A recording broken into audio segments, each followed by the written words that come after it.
Le code pénal, qu'est-ce que c'est? Le code pénal correspond à l'ensemble des règles qui définissent les comportements et les actions qui sont contraires et répréhensibles à la vie en société.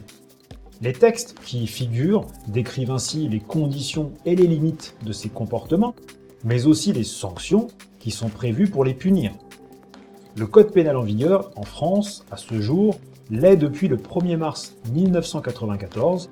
Il est venu remplacer le premier code pénal qui datait de Napoléon, publié en 1810. Quelle est la différence entre le code pénal et le code civil? Le code pénal et le code civil peuvent être imagés comme étant les deux grandes catégories du droit.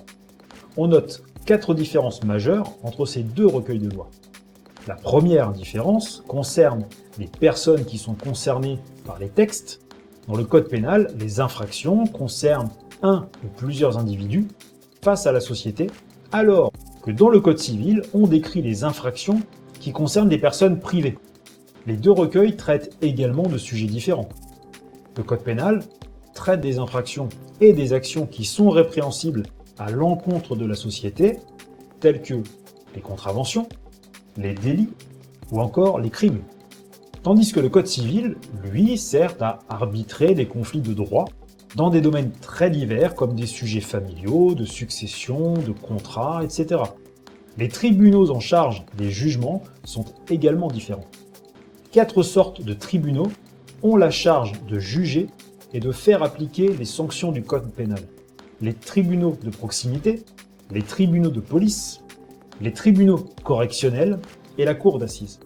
En droit civil, ce sont le tribunal de proximité, le tribunal d'instance et le tribunal de grande instance qui sont accompagnés d'autres juridictions spécialisées pour les sujets plus spécifiques, tels que le Conseil des prud'hommes, le tribunal de commerce, etc.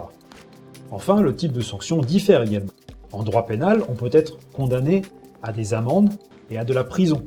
Au civil, les sanctions monétaires sont des dommages et intérêts, et les tribunaux peuvent également forcer le condamné à l'exécution d'une ou plusieurs obligations.